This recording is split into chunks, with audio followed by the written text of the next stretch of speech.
ওং সর্বমঙ্গল মঙ্গলে শিবে সর্বার্থ সাধিকে শরণ্যে স্তম্ভকে গৌরী নারায়ণী নমস্তুতে। ওং নমঃ শিবায়, ওং নমঃ শিবায়, ওং নমঃ শিবায়। ওং জয় মাতারা, জয় মাতারা, জয় মাতারা। ওং মহাতীর্থ কামরূপ কামাখ্যা দেবীকে বন্দনা করি, নমো নমঃ। আজকের বলবো 2026 সালের মীন রাশিকে নিয়ে। আশা করি ভগবানের ইচ্ছায় আপনারা ভালো আছেন। মীন রাশি হচ্ছে কালপুরুষের 12তম রাশি। মীন রাশির অধিপতি গ্রহ হচ্ছেন দেবগুরু বৃহস্পতি। মীন রাশির জাতক জাতিকাদের শনি কি ফল দিতে চলেছে? রাশিতে শনির অবস্থান, আমরা সবাই শনি মহারাজকে দেখে ভয় পেয়ে থাকি বা ভয় পেয়ে বসে আছি। সবাই বলছে দাদা কি হবে, কি হবে, কি হবে। রাশিতে শনি 7.5, সব শেষ হয়ে গেল, সব সর্বনাশ হয়ে যাবে, আমাদের সব কাজ পণ্ড হয়ে যাবে, সব কিছু শেষ হয়ে যাবে। আমি বলছি না।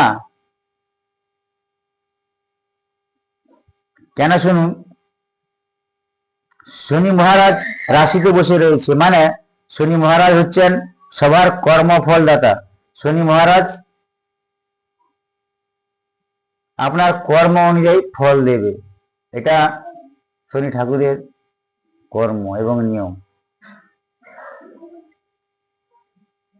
শনি মহারাজ সবাইকে সঠিক পথে পরিচালনা করে কর্ম অনুসারে ফল দান করে থাকে। আমি বলছি শনি রাশিতে রয়েছে মানে মানি আসছে, অর্থের জোয়ার, অর্থের বর্ষা বইবে। শনিকে আমরা এমন নেগেটিভ ভাবে ভাবি, বোধ হয় এই আমার সব শেষ হয়ে গেল, চাকরি গেল, ব্যবসা গেল, কেরিয়ার, অর্থ, ইনকাম, প্রেম, ভালোবাসা, আমার সন্তানের পড়াশোনা সব বুঝে গেল।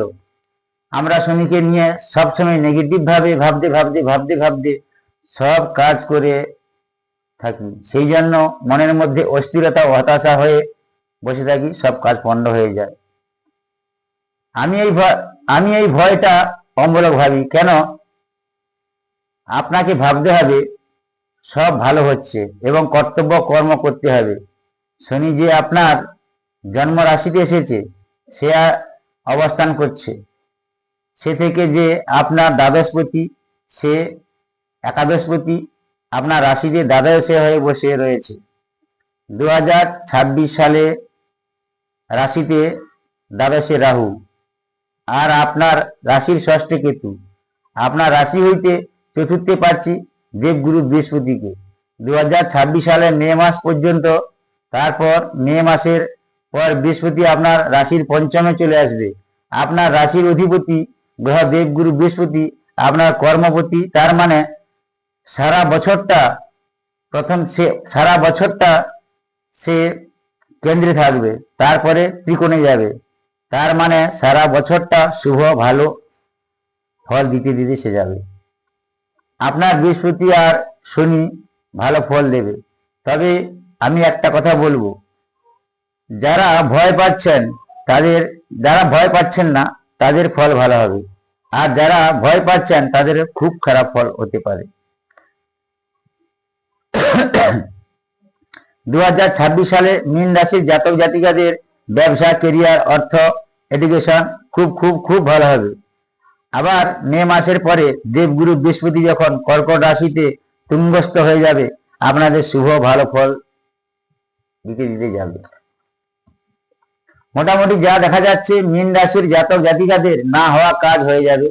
তবে যারা শুভ ফল পাবেন না, তারা আপনার গ্রহ নক্ষত্র দশা, অন্তর্দশা, প্রাণদশা, সূক্ষ্মদশা প্রতিকার করুন। আমার আগের ভিডিওতে দেওয়া আছে আমি কি কি কাজ করে থাকি বা কি কি গ্রহ নক্ষত্রে সমাধান করে থাকি, বা যে কাজ আপনাদের হচ্ছে না আমার কাছে এলে অসম্ভবকে সম্ভব করাতে পারি দৈব শক্তি দিয়ে। সবকিছু আগে বলে রেখেছি, এখন আর বেশি কিছু বলবো না। স্পষ্ট বক্তা হলে শত্রু ভয়ে বিচলিত হবেন। আর্থিক সঞ্চয় বৃদ্ধি হবে, কিন্তু ধর্মে বাধা হবে। কর্মে কিন্তু উন্নতির যোগ আছে। হজমজনিত সমস্যার কারণে পেটের রোগে ভুগতে হতে পারেন। শুভমূল, বিল্লমূল, অনন্তমূল, তারাকালী ও দক্ষিণা কালীর কবচ, শুভবর্ণ হলুদ, গোলাপি এবং হালকা মেরুন রং। শুভ দিক উত্তর দিক, শুভ বার বৃহস্পতিবার, শুভ সংখ্যা 3, লটারি কেনার শুভ তারিখ ইংরেজি মাসের 3, 12, 21, 30। বেশি কিছু বলবো না, ভিডিও আর বড় করব না। আপনারা ভালো থাকুন এবং আর মহাদেবের ইচ্ছায় আপনাদের মঙ্গল হোক, এটাই বলে আমি শেষ করব। তার আগে আর একটা কথা বলিনি, আর আপনারা মহাদেবের ইচ্ছায় ভালো থাকুন, মহাদেব আপনাদের মঙ্গল করুন।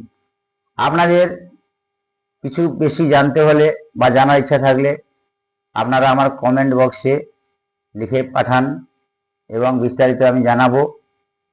সময় হয়তো একটু দেরি হয়ে যাবে, আমি সময় অনুযায়ী উত্তর দেব এবং কি হবে না হবে সব জানাবো।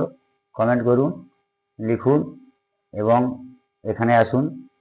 আমার নাম শ্রী চন্দন, আমি অ্যাস্ট্রোলজি জ্যোতিষতান্ত্রিক। আমার কন্ট্যাক্ট নাম্বার 9733991566, উদবাদাল, পূর্ব মেদিনীপুর থানা, বহুদিনগর। এই শ্রাবণ মাস চলছে, দেবাদিদেবের শ্রাবণী মাস। আজ একটা কথা বলিনি, আমার প্রত্যেকটা ভিডিওতে দেওয়া আছে কর্মের জোরে উন্নতি। এই জন্য আমার হ্যান্ডবিলে, ব্যানারে এবং প্রচারে আছে ভাগ্যচক্র। কর্মের দ্বারায়, দৈব শক্তির দ্বারায়, কর্মের দ্বারায় ভাগ্যের উন্নতি ঘটে, না হলে কিছুই ঘটবে না। এই শ্রাবণ মাসে আপনাদের বলেছি, আবারও আজ বলে দিচ্ছি, আপনাদের প্রতিটা বাড়িতে বা আপনাদের প্রতিটা যেখানে যে বসবাস করেন বা যেখানে চাকরি করেন বা ব্যবসা বাণিজ্য করেন, যেখানে থাকুক না কেন, থাকেন না কেন, সেইখানে একটি তুলসী গাছ, একটি হলুদ চারা, একটি মানি প্ল্যান্টের গাছ মেন দরজা বা উত্তর পূর্ব কোণে রাখুন।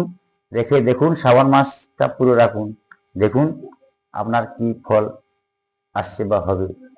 এবং এই পরম বৈষ্ণবের দেবাদেব দেবের শ্রাবণ মাসে একটা বই আছে, বইটার নাম আমি দেখাচ্ছি, আপদ উদ্ধাস্তব এবং শিবাষ্টক স্তোত্রম এবং নবগ্রহ স্তোত্রম পাঠ। এই সময় এই বইটা পাঠ করলে বা বাড়িতে রাখলে প্রচুর প্রচুর ভালো ভালো খুব শুভ শুভ হবে। কেন, শিবের রূপ কিরকম দেখতে এবং নবগ্রহের রূপ কিরকম তার বর্ণনা এবং আপদ উদ্ধাস্তক শিব দুর্গার কথোপকথন। এই বইটার নাম দেখুন, প্রথমে ছবিটা দেওয়া আছে শনি, রাহু, কেতু, আর 6টা গ্রহের এখানে ছবি নেই। এই 3টে গ্রহ খুব ক্রিটিক্যাল, আমরা জ্যোতিষশাস্ত্রে পাই। আমরা 4টা প্ল্যানকে ভারী ভারী পাই, শনি, রাহু, বৃহস্পতি, কেতু। আপনারা কর্তব্য কর্ম করুন, আমার টিপস করে মেনে চলুন। বেশি কিছু বলবো না, সমস্যা হলে কন্ট্যাক্ট নাম্বারে যোগাযোগ করুন এবং কমেন্ট বক্সে লিখুন, লাইক, শেয়ার, সাবস্ক্রাইব করুন। নমস্কার, আপনারা ভালো থাকুন। আমি এই বলে ভিডিওটি শেষ করছি। ওম নমঃ শিবায়, ওম নমঃ শিবায়, ওম নমঃ শিবায়, ওম সর্বমঙ্গল মঙ্গলে শিবে সর্বার্থ সাধিকে শরণ্যস্তম্ভে নারায়ণ নমস্তে। ওম জয় মাতারা, জয় মাতারা, জয় মাতারা। ওম মহাতীর্থ কামরূপ কামাখ্যা দেবীকে বন্দনা করি নমঃ নমঃ। ওম ক্লিং শ্লিং হ্রিং, ওম ক্লিং শ্লিং হ্রিং, ওম ক্লিং শ্লিং হ্রিং। ওম তৎসৎ, ওম তৎসৎ, ওম তৎসৎ। ওম শান্তি, ওম শান্তি, ওম শান্তি।